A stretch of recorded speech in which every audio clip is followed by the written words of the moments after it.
Hello friends, welcome to my channel. आज के इस वीडियो में हम लोग आरआरबी एनटीपीसी के एक और प्रीवियस ईयर क्वेश्चन पेपर को आपके साथ डिस्कस करेंगे, वो भी यूथ कंपटीशन टाइम्स की बुक के अकॉर्डिंग। और इसके पहले के वीडियोस में भी हमने आरआरबी एनटीपीसी के प्रीवियस ईयर क्वेश्चन पेपर्स को आपके साथ डिस्कस किया है। अगर अभी तक आपने उन वीडियोज़ को नहीं देखा है तो उन वीडियोज़ का लिंक आपको डिस्क्रिप्शन बॉक्स में मिल जाएगा, आप उसे जाके देख सकते हैं। तो बिना देरी किए चलिए आज का ये वीडियो स्टार्ट करते हैं। तो आज के इस वीडियो में हम लोग 27 जनवरी 2021 के एग्जाम में पूछे गए क्वेश्चंस का डिस्कशन आपके साथ करेंगे। तो क्वेश्चन नंबर 1 है, एक खेल के मैदान में 15 मीटर और 30 मीटर ऊंचे दो खंबे बिल्कुल सीधे खड़े हुए हैं। यदि उनके पाद बिंदुओं के बीच की दूरी 36 मीटर है तो उनके शीर्षों के बीच की दूरी ज्ञात कीजिए। तो इस क्वेश्चन का सही जवाब हो जाएगा ऑप्शन ए 39 मीटर। फिर क्वेश्चन नंबर 2, दिए गए वेन आरेख के आधार पर बताइए कि कौन सी संख्या निम्न को निरूपित करती है। वे लड़के जो खेल में अच्छे हैं लेकिन नृत्य में नहीं। तो इस वेन डायग्राम को देखकर हमको इस क्वेश्चन को सॉल्व करना है। तो इस क्वेश्चन का सही जवाब हो जाएगा option C 2।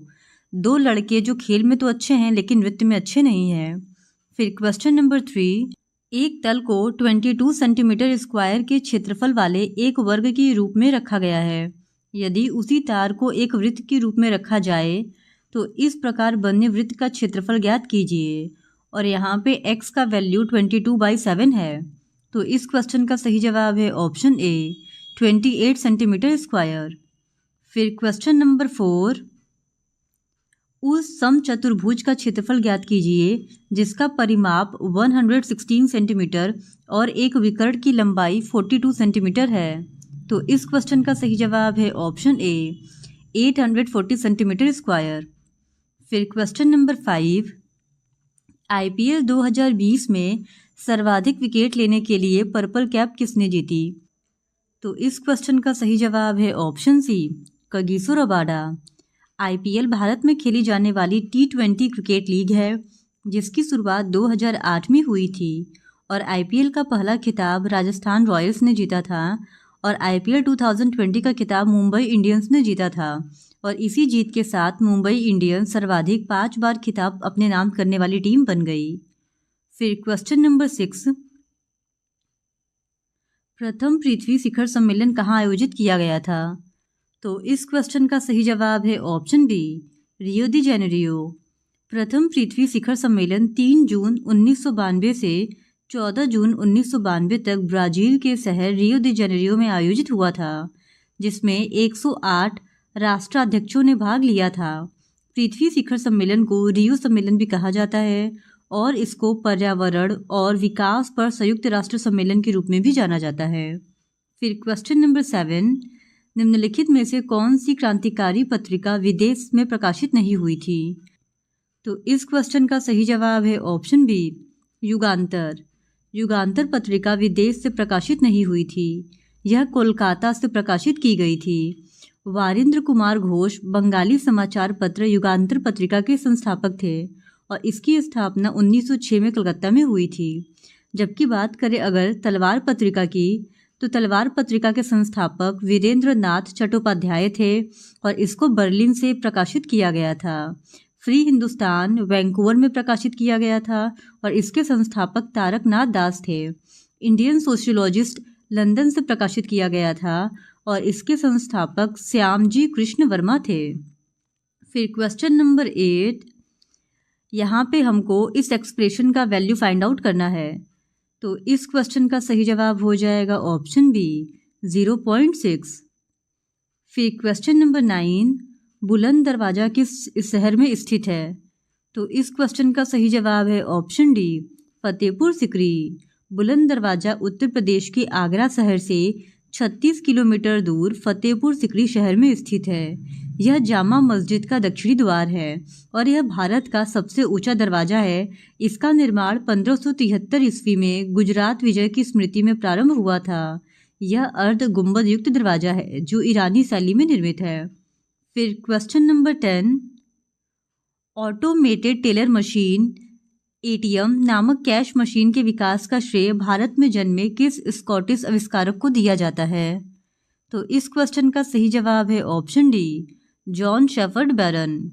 Automated teller machine ATM नामक कैश मशीन के विकास का श्रेय भारत में जन्मे स्कॉटिश आविष्कारक जॉन शेफर्ड बैरन को दिया जाता है। फिर क्वेश्चन नंबर 11, निम्नलिखित में से कौन सा माइक्रोसॉफ्ट ऑफिस 2019 पैकेज का हिस्सा नहीं है? तो इस क्वेश्चन का सही जवाब है option D, Keynote. Office professional plus 2019 में Access, Excel, OneNote, Outlook, PowerPoint, Publisher, Word और Skype for business Microsoft Office का हिस्सा था, जबकि कीनोट इसका हिस्सा नहीं था। फिर क्वेश्चन नंबर 12, 3 अलग अलग चौराहों पर यातायात बत्तियां क्रमशः प्रत्येक 48 सेकेंड, 72 सेकेंड और 108 सेकेंड बाद बदलती है। यदि ये सभी बत्तियां 8:20 पे एक साथ बदलती हैं तो फिर ये दोबारा किस समय एक साथ बदलेंगी? तो इस क्वेश्चन का सही जवाब है ऑप्शन डी, 8:27 और 12 सेकेंड पर। फिर क्वेश्चन नंबर 13, एक ठेकेदार 350 दिनों में 12 किलोमीटर लंबी नहर खोदने के लिए 45 आदमियों को काम पर लगाता है। 200 दिन बाद उसे पता चलता है कि केवल 4.5 किलोमीटर नहर ही खुद पाई है, तो उसे समय पर कार्य पूरा करने के लिए कितने अतिरिक्त आदमी काम पर लगाने होंगे? तो इस क्वेश्चन का सही जवाब है ऑप्शन ए, 55। फिर क्वेश्चन नंबर 14, दो संख्याओं के एचसीएफ और एलसीएम क्रमशः 44 और 264 है। यदि पहली संख्या को 2 से विभाजित किया जाए तो भागफल 44 प्राप्त होता है। दूसरी संख्या क्या है? तो इस क्वेश्चन का सही जवाब है ऑप्शन बी, 132। फिर क्वेश्चन नंबर 15, दिए गए आंकड़ों का माध्य ज्ञात कीजिए।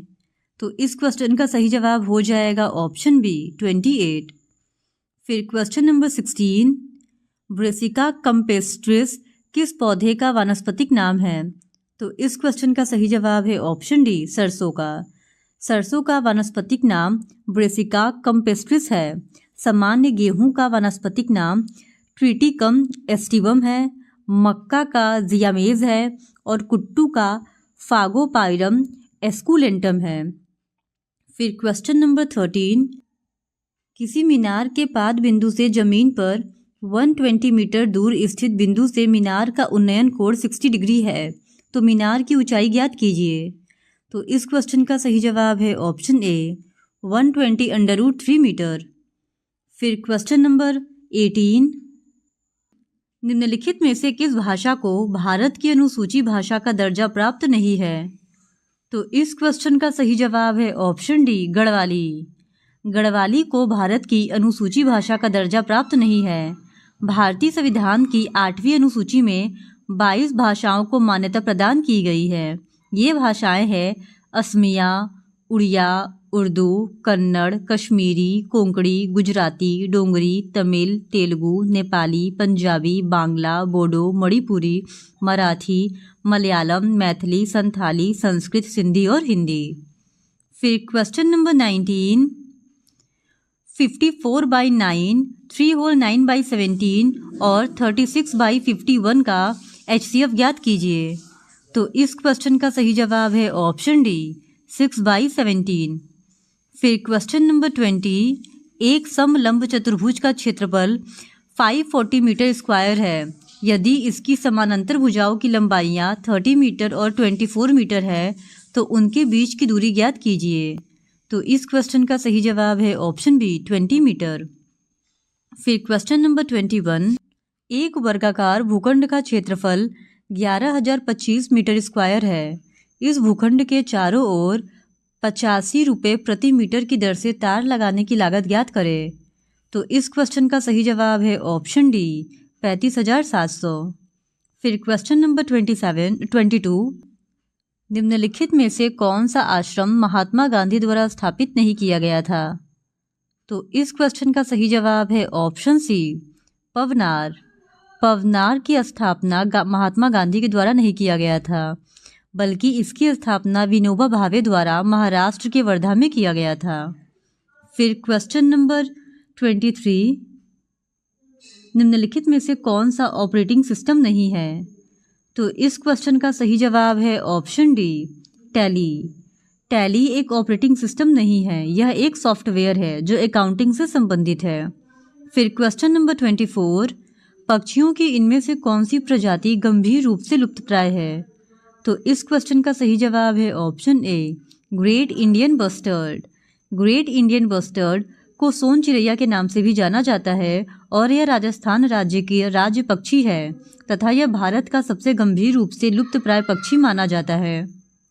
फिर क्वेश्चन नंबर 25, दिए गए कथन पर विचार कीजिए और बताइए कि दी गई धारणाओं में से कौन सी कथन में निहित है। कथन है, एक्स वाई से कहता है कि यदि आपको अपनी कंपनी की बिक्री में वृद्धि करनी है तो आपको समाचार पत्र ए में विज्ञापन देना चाहिए। धारणा है, समाचार पत्र ए अन्य समाचार पत्रों की तुलना में अधिक व्यापक तौर पर प्रचलन में है। धारणा 2 है, वाई की कंपनी की बिक्री कम है। तो इस क्वेश्चन का सही जवाब है ऑप्शन बी, न तो धारणा 1 और न ही धारणा 2 निहित है। फिर क्वेश्चन नंबर 26, यदि ब्याज की दर पहले वर्ष के लिए 4% वार्षिक, दूसरे वर्ष के लिए 5% वार्षिक और तीसरे वर्ष के लिए 6% वार्षिक है तो 25,000 की राशि पर 3 वर्ष का चक्रवृद्धि ब्याज ज्ञात कीजिए। तो इस क्वेश्चन का सही जवाब है ऑप्शन डी, 3,938। फिर क्वेश्चन नंबर 27, भारत में सर्वप्रथम कम्युनिस्ट सरकार किस राज्य में बनी थी? तो इस क्वेश्चन का सही जवाब है ऑप्शन सी, केरल। केरल में सर्वप्रथम भारत में कम्युनिस्ट सरकार बनी थी। केरल में 5 अप्रैल 1957 में MS नंबूदरीपाद के नेतृत्व में भारत कम्युनिस्ट पार्टी भाकपा की सरकार बनी थी, जो कि विश्व की पहली चुनी हुई कम्युनिस्ट सरकार थी। फिर क्वेश्चन नंबर 28, निम्नलिखित में से अन्य तीनों से असंगत शब्द का चयन कीजिए। तो इस क्वेश्चन का सही जवाब है ऑप्शन डी, हाथ। मानव शरीर के अंगों में गुर्दा, हृदय, यकृत और हाथ में से हाथ अन्य तीनों से भिन्न है, क्योंकि यकृत, गुर्दा एवं हृदय मानव शरीर के आंतरिक अंग है, जबकि हाथ मानव शरीर का बाह्य अंग है। फिर क्वेश्चन नंबर 29, शार्क का विस्तृत रूप क्या है? तो इस क्वेश्चन का सही जवाब है option B, South Asian Association for Regional Cooperation. SAARC का विस्तृत रूप दक्षिण एशियाई क्षेत्रीय सहयोग संगठन है। इसकी स्थापना 8 दिसंबर 1985 को बांग्लादेश के ढाका में की गई थी और इसके संस्थापक देश बांग्लादेश, भूटान, भारत, मालदीव, नेपाल, पाकिस्तान और श्रीलंका है। फिर क्वेश्चन नंबर 30, हाइग्रोमीटर से क्या मापा जाता है? तो इस क्वेश्चन का सही जवाब है ऑप्शन बी, आर्द्रता। हाइग्रोमीटर से आर्द्रता को मापा जाता है। फिर क्वेश्चन नंबर 31, 7,000 में से कुछ राशि 6% वार्षिक और शेष राशि 4% वार्षिक ब्याज की दर से उधार दी जाती है। यदि 7,000 की कुल राशि पर 5 वर्ष का कुल साधारण ब्याज 1,600 था तो 6% वार्षिक ब्याज की दर पर उधार दी गई राशि ज्ञात कीजिए। तो इस क्वेश्चन का सही जवाब है ऑप्शन बी, 2,000। फिर question number 32, Export Import Bank of India की स्थापना किस वर्ष की गई थी? तो इस क्वेश्चन का सही जवाब है ऑप्शन डी, 1982 में। एग्जिम बैंक, जिसे आयात निर्यात बैंक भी कहा जाता है, इसकी स्थापना 1982 में हुई थी। इसका मुख्यालय भारत की आर्थिक राजधानी मुंबई में स्थित है। फिर क्वेश्चन नंबर 33, लेड का रासायनिक प्रतीक क्या है? तो इस क्वेश्चन का सही जवाब है ऑप्शन बी, Pb। लेड का रासायनिक प्रतीक Pb है और Mn मैंगनीज का, Fe आयरन का और Zn जिंक का रासायनिक प्रतीक है। फिर क्वेश्चन नंबर 34, उस विकल्प का चयन कीजिए जो रिक्त स्थान की पूर्ति करके दी गई श्रेणी को पूर्ण करेगा। तो इस क्वेश्चन का सही जवाब है ऑप्शन डी। फिर क्वेश्चन नंबर 35, प्रख्यात नृत्यांगना प्रतिभा प्रहलाद किस नृत्य शैली से संबंधित है? तो इस क्वेश्चन का सही जवाब है ऑप्शन ए, भारतनाट्यम। प्रतिभा प्रहलाद भारतनाट्यम नर्तक, शिक्षक, कोरियोग्राफर, कला प्रशासक और लेखिका है। वह दिल्ली अंतर्राष्ट्रीय कला महोत्सव की संस्थापक निर्देशक भी थी। फिर क्वेश्चन नंबर 36, यहाँ पे P और Q की वैल्यू ज्ञात करनी है। तो इस क्वेश्चन का सही जवाब है option B, P = 2 and Q = 1। फिर क्वेश्चन नंबर 37, यहाँ पे दिए गए एक्सप्रेशन की वैल्यू फाइंड आउट करनी है। तो इस क्वेश्चन का सही जवाब है ऑप्शन बी, 14। फिर क्वेश्चन नंबर 38, इसका वैल्यू ज्ञात करना है। तो इस क्वेश्चन का सही जवाब है ऑप्शन डी -2। फिर क्वेश्चन नंबर 39, निम्नलिखित में से कौन क्रांतिकारी संगठन अनुशीलन समिति से संबंधित नहीं है?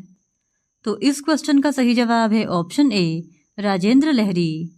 बंगाल का प्रथम क्रांतिकारी संगठन अनुशीलन समिति था, जिसकी स्थापना 1902 ईस्वी में मिदनापुर में ज्ञानेंद्र बसु द्वारा तथा कलकत्ता में जतेंद्र नाथ बनर्जी और वरिंद्र कुमार घोष द्वारा की गई थी। इसके संस्थापक सदस्यों में प्रथम नाथ मित्रा, पुलीन बिहारी दास एवं सतीश चंद्र बसु थे।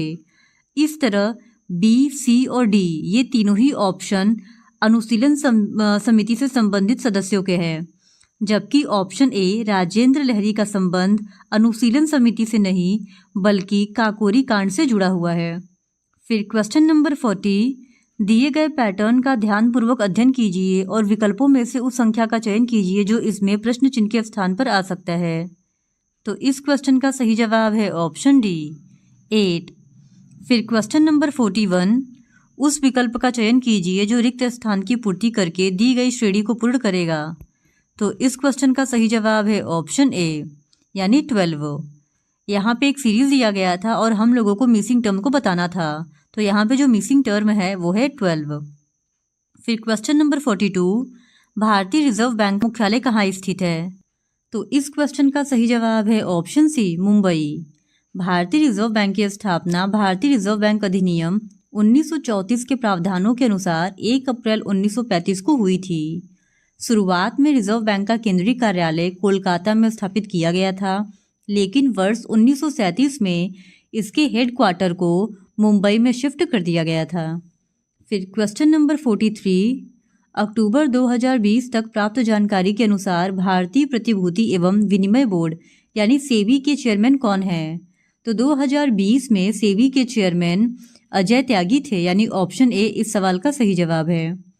फिर क्वेश्चन नंबर 44, नीचे दिए गए आंकड़ों की माध्यिका और बहुलक का योग ज्ञात कीजिए। तो इस क्वेश्चन का सही जवाब है ऑप्शन सी 50। फिर क्वेश्चन नंबर 45, नीचे दिए गए वर्गों के बीच के संबंध को सर्वोत्तम ढंग से निरूपित करने वाले वेन आरेख का चयन कीजिए। मनुष्य, पिता, आदमी। हम लोगों को बताना है कि इन चारों ही ऑप्शंस में से वो कौन सा वेन डायग्राम का ऑप्शन है जो कि मनुष्य, पिता और आदमी के रिलेशन को सही ढंग से निरूपित करता है। तो इस क्वेश्चन का सही जवाब है ऑप्शन ए, यानी वेन डायग्राम ए जो है वो मनुष्य, पिता और आदमी के संबंध को सर्वोत्तम ढंग से निरूपित करता है, क्योंकि सभी पिता आदमी होते हैं और सभी आदमी मनुष्य होते हैं। फिर क्वेश्चन नंबर 46, उस विकल्प का चयन कीजिए जो रिक्त स्थान की पूर्ति करके दी गई श्रेणी को पूर्ण करेगा। तो इस क्वेश्चन का सही जवाब है ऑप्शन सी 4। फिर क्वेश्चन नंबर 47, एक लड़के को 495 को 36 से गुणा करना था, परंतु प्रश्न में दिए गए अंकों में से एक अंक को गलत पढ़ने के कारण उसका उत्तर 16,740 आया। उसने किस अंक को गलत पढ़ा था? तो इस क्वेश्चन का सही जवाब है ऑप्शन सी 9 को। उसने गलती से 9 के स्थान पे 6 को पढ़ लिया था, जिस कारण उसका आंसर गलत आया था। फिर क्वेश्चन नंबर 48, निम्नलिखित में से कौन सी योजना वर्ष 2006 में शुरू की गई थी? तो इस क्वेश्चन का सही जवाब है ऑप्शन सी महात्मा गांधी राष्ट्रीय ग्रामीण रोजगार गारंटी योजना। इसे 2006 में शुरू किया गया था। फिर क्वेश्चन नंबर 49, मुद्रा राक्षस नाटक किसने लिखा था? तो इस क्वेश्चन का सही जवाब है ऑप्शन बी विशाखा दत्त ने। मुद्रा राक्षस नामक नाटक को विशाखा दत्त ने लिखा था। इसके अलावा देवी चंद्रगुप्तम, राघवानंद नाटकम, ये दोनों भी विशाखा दत्त की ही रचनाएं हैं। फिर क्वेश्चन नंबर 50, निम्नलिखित में से कौन सा विकल्प यह इंगित करता है कि कुछ मेहनती कर्मचारी चतुर कर्मचारी है? तो इस क्वेश्चन का सही जवाब है ऑप्शन ए। ऑप्शन ए कुछ चतुर कर्मचारी मेहनती कर्मचारी नहीं है, यह इंगित करता है कि कुछ मेहनती कर्मचारी चतुर कर्मचारी है। तो क्वेश्चन नंबर 51 है, निम्नलिखित में से अन्य तीनों से असंगत संख्या युग्म का चयन कीजिए। तो इस क्वेश्चन का सही जवाब है ऑप्शन ए 6। फिर क्वेश्चन नंबर 52, भारत की इनमें से कौन सी नदी पूर्व से पश्चिम की ओर बहती है? तो इस क्वेश्चन का सही जवाब है ऑप्शन सी, नर्मदा। नर्मदा तथा ताप्ती नदियाँ प्रायद्वीपीय भारत की दो ऐसी प्रमुख नदियाँ हैं जो भ्रंश घाटी से प्रवाहित होती हैं तथा पूर्व से पश्चिम की ओर बहती हुई अरब सागर में गिरती हैं। फिर क्वेश्चन नंबर 53, यहाँ पे एक एक्सप्रेशन दिया है और इसका वैल्यू पूछा है। तो इस क्वेश्चन का सही जवाब है ऑप्शन ए, m का वैल्यू यहाँ पे 3 होगा।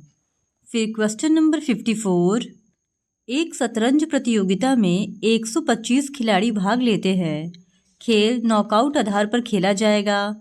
पूरी प्रतियोगिता में कुल कितने मैच खेले जाते हैं? तो इस क्वेश्चन का सही जवाब है ऑप्शन ए, 124। शतरंज प्रतियोगिता में कुल 125 खिलाड़ी है, जबकि खेल को समाप्त करने के लिए किसी एक को बचे 124 को हराना पड़ेगा। अतः हम कह सकते हैं कि जो जीतता है उसे कुल 124 मैच खेलने पड़ेंगे। फिर क्वेश्चन नंबर 55, हर्ष अजीत का पुत्र है, विनीता अजीत की पत्नी है, अजय हर्ष का भाई है, नेहा अजय और कविता की इकलौती पुत्री है। विनीता का नेहा से क्या संबंध है? तो इस क्वेश्चन का सही जवाब है ऑप्शन डी, पिता की माँ। जब ब्लड रिलेशन के इस क्वेश्चन को हम लोग सॉल्व करेंगे तो पाएंगे कि विनीता नेहा के पिता की माँ है। फिर क्वेश्चन नंबर 56, 2016 में बनी ग्रेट ब्रिटेन की द्वितीय महिला प्रधानमंत्री कौन थी? तो इस क्वेश्चन का सही जवाब है option B, Theresa May. Margaret Thatcher Britain की प्रथम महिला प्रधानमंत्री थी। जुलाई वर्ष 2016 में थेरेसा मे ग्रेट ब्रिटेन की द्वितीय महिला प्रधानमंत्री बनी। वह कंजर्वेटिव पार्टी से संबंध रखती हैं। फिर क्वेश्चन नंबर 57, भारत का प्रथम मुख्य चुनाव आयुक्त कौन था? तो इस क्वेश्चन का सही जवाब है ऑप्शन ए, सुकुमार सेन। भारत के प्रथम मुख्य चुनाव आयुक्त सुकुमार सेन थे, जिनका कार्यकाल 21 मार्च 1950 से 19 दिसंबर 1958 तक रहा। फिर क्वेश्चन नंबर 58, एक मुक्त रूप से लटका हुआ चुंबक हमेशा डैश दिशा में संरेखित होता है। तो इस क्वेश्चन का सही जवाब है ऑप्शन डी, उत्तर दक्षिण। मुक्त रूप से लटकाया गया चुंबक सदैव उत्तर दक्षिण दिशा को प्रदर्शित करता है। फिर क्वेश्चन नंबर 59, 5 से विभाजित 3 अंकों की बड़ी से बड़ी संख्या और 4 अंकों की बड़ी से बड़ी संख्या के बीच कितनी संख्याएं हैं? तो इस क्वेश्चन का सही जवाब है ऑप्शन डी, 1800। फिर क्वेश्चन नंबर 60, उस विकल्प का चयन कीजिए जो रिक्त स्थान की पूर्ति करके दी गई श्रेणी को पूर्ण करेगा। तो यहाँ पे एक सीरीज दिया गया है और हम लोगों को बताना है कि इसका नेक्स्ट टर्म क्या होगा। तो इस क्वेश्चन का सही जवाब है ऑप्शन ए, TA7। फिर क्वेश्चन नंबर 61, राना टिग्रिना किस जीव का वैज्ञानिक नाम है? तो इस क्वेश्चन का सही जवाब है ऑप्शन बी, एशियाई मेढक। एशियाई मेढक का वैज्ञानिक नाम राना टिग्रिना है, जबकि भेड़िया का वैज्ञानिक नाम कैनिस ल्यूपस, बाघ का पैंथरा टाइग्रिस और तेंदुआ का पैंथरा पार्डस है। फिर क्वेश्चन नंबर 62, 2 रेलगाड़ियां दिल्ली और पटना से क्रमशः पटना और दिल्ली की ओर चलती हैं। वे एक दूसरे को पार करने के बाद पटना और दिल्ली पहुंचने के लिए क्रमशः 4 घंटे 48 मिनट और 3 घंटे 20 मिनट का समय लेती हैं। यदि दिल्ली से चलने वाली रेलगाड़ी 45 किलोमीटर पर आवर की चाल से चल रही है तो दूसरी रेलगाड़ी की चाल ज्ञात कीजिए। तो इस क्वेश्चन का सही जवाब है option D, 54 kilometre per hour. फिर क्वेश्चन नंबर 63, लवली अपने प्रतिशत लाभ की गणना विक्रय मूल्य पर करता है, जबकि बंटी अपने प्रतिशत लाभ की गणना क्रय मूल्य पर करता है। उन्हें पता चलता है कि उनके लाभों का अंतर 100 रुपये है। यदि उन दोनों का विक्रय मूल्य बराबर है और दोनों को 25% लाभ होता है तो विक्रय मूल्य कितना है? तो इस क्वेश्चन का सही जवाब है ऑप्शन डी, 2000। फिर क्वेश्चन नंबर 64, यूनाइटेड किंगडम के यूरोपीय संघ से निकलने की घटना को सामान्यतः किस नाम से जाना जाता है? तो इस क्वेश्चन का सही जवाब है option B, Brexit. European Union से ब्रिटेन के बाहर निकलने की घटना को ब्रेग्जिट यानी ब्रिटेन का एग्जिट कहा जाता है। जनवरी 2020 के अंत तक ब्रिटेन आधिकारिक तौर पर 28 सदस्यीय यूरोपियन यूनियन से बाहर हो गया है। फिर क्वेश्चन नंबर 65, विद्युत बल्बों की एक खेप में 4% टूट गए हैं और शेष में से 25% दोषपूर्ण पाए गए हैं। यदि टूटे हुए और दोषपूर्ण बल्बों की कुल संख्या 112 है तो खेप में बल्बों की कुल संख्या ज्ञात कीजिए। तो इस क्वेश्चन का सही जवाब है ऑप्शन बी 400। फिर क्वेश्चन नंबर 66, यदि 9x 49 समानुपात में है तो x का मान ज्ञात कीजिए। तो इस क्वेश्चन का सही जवाब है ऑप्शन बी 21।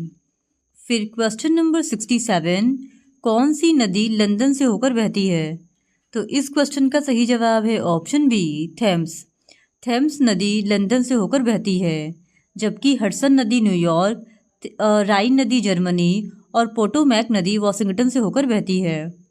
फिर क्वेश्चन नंबर 68, एक आदमी 1350 में 2 मेजें खरीदता है, उसे एक मेज को बेचने पर 6% की हानि होती है और दूसरी मेज को बेचने पर 7 होल 1/2% का लाभ होता है। कुल मिलाकर उसे न तो हानि होती है और न लाभ होता है, तो दोनों मेजों के क्रय मूल्य में कितना अंतर है? तो इस क्वेश्चन का सही जवाब है ऑप्शन सी 150 रुपये का। फिर क्वेश्चन नंबर 69, राष्ट्रीय समुद्र विज्ञान संस्थान का मुख्यालय कहाँ स्थित है? तो इस क्वेश्चन का सही जवाब है ऑप्शन डी गोवा में। राष्ट्रीय समुद्र विज्ञान संस्थान भारत सरकार के वैज्ञानिक एवं औद्योगिक अनुसंधान परिषद की एक प्रयोगशाला है। इसका मुख्यालय गोवा में स्थित है तथा मुंबई, कोच्चि एवं विशाखापट्टनम में इसके क्षेत्रीय कार्यालय है और इसकी स्थापना 1 जनवरी 1966 को हुई थी। फिर क्वेश्चन नंबर 70, यूरोप का व्यस्ततम समुद्री बंदरगाह कौन सा है? तो इस क्वेश्चन का सही जवाब है ऑप्शन सी रॉटरडैम। रॉटरडैम बंदरगाह राइन नदी पर नीदरलैंड में अवस्थित यूरोप का व्यस्ततम बंदरगाह है। फिर क्वेश्चन नंबर 71, वह सिस्टम जो आईपी पते को आसानी से याद रखे जा सकने वाले प्रारूप में परिवर्तित करती है डैश कहलाती है? तो इस क्वेश्चन का सही जवाब है option A domain name system. Domain name system एक श्रेणीबद्ध और विकेंद्रीकरण कंप्यूटर सेवाओं या अन्य संसाधनों से जुड़ा नामकरण प्रणाली इंटरनेट या एक निजी नेटवर्क है।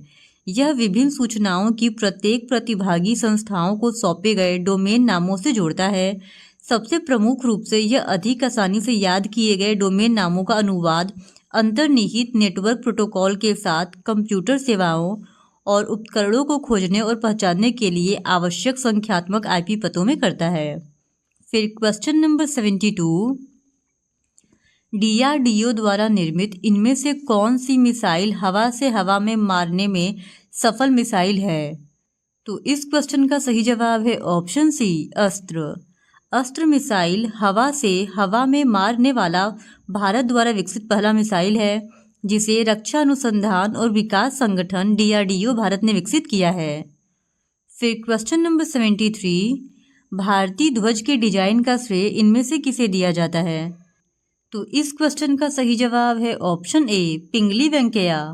भारतीय राष्ट्रीय ध्वज का डिजाइन भारतीय स्वतंत्रता संग्राम सेनानी पिंगली वेंकैया ने तैयार किया था।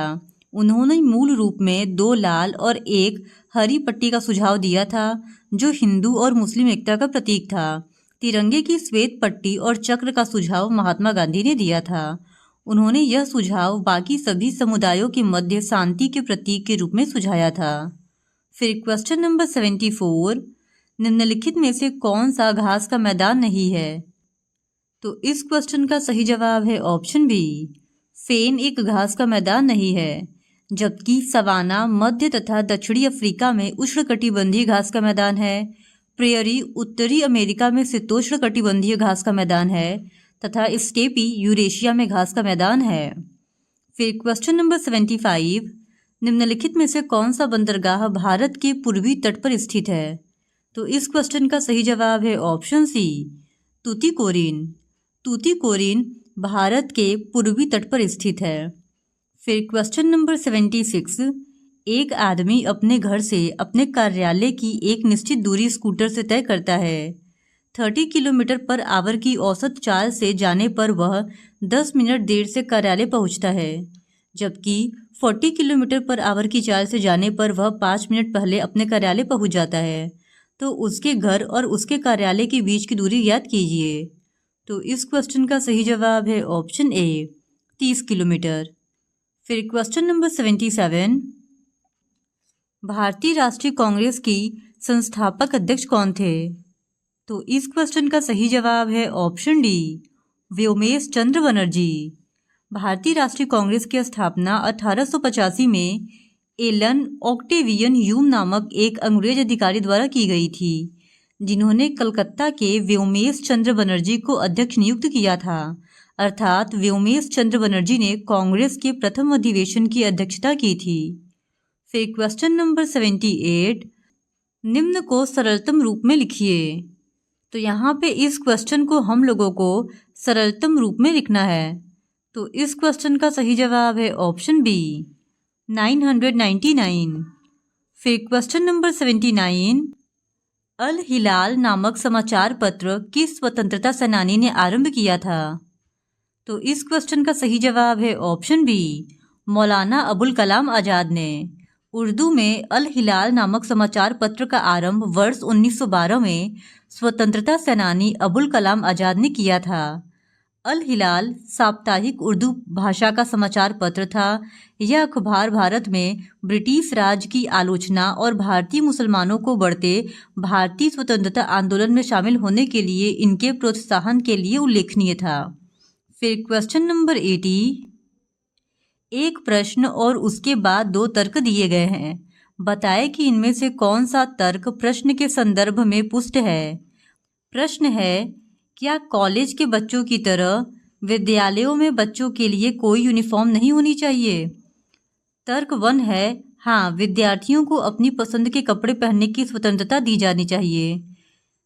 तर्क 2 है, नहीं, यूनिफॉर्म से विद्यार्थियों में अनुशासन और समानता की भावना विकसित करने में मदद मिलती है। तो इसका सही जवाब है ऑप्शन सी, दोनों ही तर्क पुष्ट हैं। फिर क्वेश्चन नंबर 81, यदि दिए गए विन्यास में सभी संख्याओं को हटा दिया जाता है तो एस के बाईं ओर 90वें स्थान पर निम्नलिखित में से कौन सा अक्षर होगा? तो इस क्वेश्चन का सही जवाब है ऑप्शन बी, क्यू। फिर क्वेश्चन नंबर 82, जिस समय 8 मीटर ऊंचे पेड़ की लंबाई 14 मीटर होती है, उसी समय एक बिजली के खंभे की छाया की लंबाई 28 मीटर होती है। खंभे की ऊंचाई ज्ञात कीजिए। तो इस क्वेश्चन का सही जवाब है ऑप्शन बी, 16 मीटर। फिर क्वेश्चन नंबर 83, यदि एक लिफाफा बनाने के लिए 16 सेंटीमीटर इंटू 12 सेंटीमीटर के आकार वाले कागज की आवश्यकता होती है, तो 72 सेंटीमीटर इंटू 48 सेंटीमीटर के आकार वाले कागज की शीट से कितने लिफाफे बनाए जा सकते हैं? तो इस क्वेश्चन का सही जवाब है ऑप्शन सी, 16। फिर क्वेश्चन नंबर 84, निम्नलिखित में से कौन सा ज्वालामुखी नहीं है?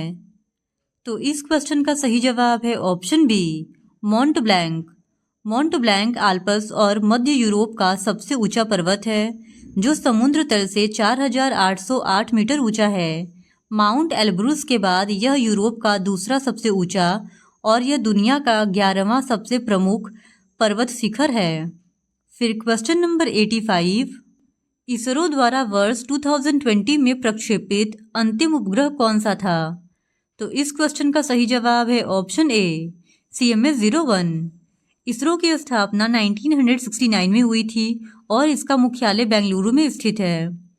फिर क्वेश्चन नंबर 86 to 89 के लिए एक टेबल दिया गया है और इस टेबल से रिलेटेड कुछ निर्देश दिए गए हैं। तो निर्देश है, उपरोक्त तालिका एक ट्रायल खेल प्रतियोगिता के विभिन्न खेलों में शामिल होने वाले प्रतिभागियों और चयनित होने वाले प्रतिभागियों की संख्या के विवरण को प्रदर्शित करती है। यहाँ पे एक टेबल है और इस टेबल को ध्यान में रखकर ही कुछ क्वेश्चंस पूछे गए हैं, जिनको आंसर को हम लोगों को देना है। तो क्वेश्चन नंबर 86 है, फुटबॉल के लिए कितनी महिलाओं को चयनित किया गया है? तो इस क्वेश्चन का सही जवाब है ऑप्शन सी, 10। फुटबॉल के लिए टोटल 10 महिलाओं को चयनित किया गया है। फिर क्वेश्चन नंबर 87, बास्केटबॉल के लिए चयनित पुरुष प्रतिभागियों और तैराकी के लिए चयनित पुरुष प्रतिभागियों का अनुपात कितना है? तो इस क्वेश्चन का सही जवाब है ऑप्शन सी 19:7। फिर क्वेश्चन नंबर 88, वॉलीबॉल की महिला प्रतिभागियों की कुल संख्या क्रिकेट के पुरुष प्रतिभागियों की कुल संख्या की लगभग कितने प्रतिशत है? तो इस क्वेश्चन का सही जवाब है ऑप्शन डी 80%। फिर क्वेश्चन नंबर 89, यदि 9,000 खिलाड़ियों ने क्रिकेट में भाग लिया था और 8,000 ने वॉलीबॉल में भाग लिया था, तालिका में दिए प्रतिशत का उपयोग करते हुए क्रिकेट और वॉलीबॉल के लिए चयनित महिला प्रतिभागियों का अनुपात कितना होगा? तो इस क्वेश्चन का सही जवाब है ऑप्शन डी 3:7। फिर क्वेश्चन नंबर 90, यदि t=7 और y=2 है तो ट्यूसडे इनमें से किसके बराबर होगा? तो इस क्वेश्चन का सही जवाब है ऑप्शन ए। यहाँ पे t का अपोजिट g होता है जो कि अल्फ़ाबेटिकल ऑर्डर में 7 नंबर पे आता है। वहीं y का अपोजिट b होता है जिसका नंबर 2 है। इसी तरह हम लोगों को ट्यूसडे को सॉल्व करेंगे तो ऑप्शन ए आएगा।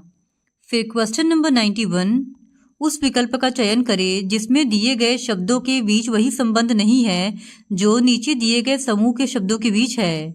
रोगी, सर्जन, सर्जरी। तो इस क्वेश्चन का सही जवाब है ऑप्शन बी चौक, अध्यापक, विद्यार्थी।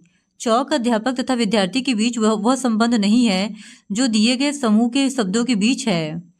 फिर क्वेश्चन नंबर 92, एक विशिष्ट कूट भाषा में गोल्डन सर्कल को 7151245143918312 लिखा जाता है। उसी कूट भाषा में इंग्लैंड को किस प्रकार लिखा जाएगा?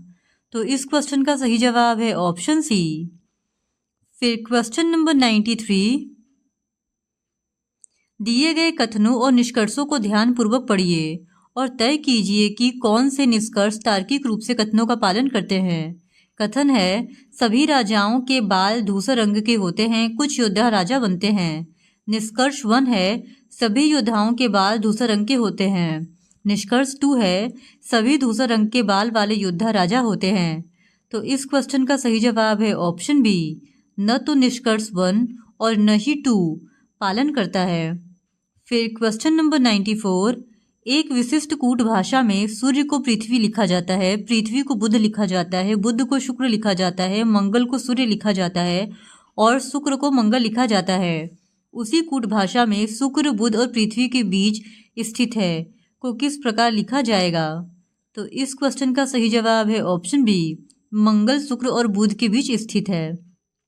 फिर क्वेश्चन नंबर 95, दिए गए पैटर्न का ध्यानपूर्वक अध्ययन कीजिए और विकल्पों में से उस संख्या का चयन कीजिए जो इनमें प्रश्न चिन्ह के स्थान पर आ सकती है। तो इस क्वेश्चन का सही जवाब है ऑप्शन ए 13। फिर क्वेश्चन नंबर 96, उस विकल्प का चयन करें जिसका तीसरे पद के साथ वही संबंध है जो दूसरे पद का पहले पद से है। तो इस क्वेश्चन का सही जवाब है ऑप्शन डी के पीटी।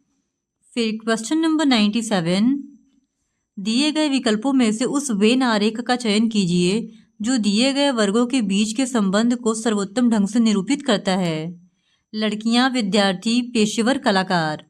तो इस क्वेश्चन का सही जवाब है option D. Venn diagram D जो है वो लड़कियां, विद्यार्थी और पेशेवर कलाकार के बीच के संबंध को सर्वोत्तम ढंग से निरूपित करता है। फिर क्वेश्चन नंबर 98, यदि बी का कोड 1 है तो पीनट का कोड क्या होगा? तो इस क्वेश्चन का सही जवाब है ऑप्शन सी। फिर क्वेश्चन नंबर 99, उस विकल्प का चयन कीजिए जो रिक्त स्थान की पूर्ति करके दी गई श्रेणी को पूर्ण करेगा। तो इस क्वेश्चन का सही जवाब है ऑप्शन डी IJI। फिर क्वेश्चन नंबर 100, निम्नलिखित में से अन्य तीनों से असंगत संख्या युग्म का चयन कीजिए। तो इस क्वेश्चन का सही जवाब है ऑप्शन सी 62:15। इस तरह आज के इस वीडियो में हमने RRB NTPC के एक और प्रीवियस ईयर क्वेश्चन पेपर को आपके साथ सॉल्व कर लिया है। और अगर आप RRB NTPC के इसी तरह और भी प्रीवियस ईयर क्वेश्चन पेपर्स को देखना चाहते हैं तो please do subscribe to my channel and like this video. Thank you very much.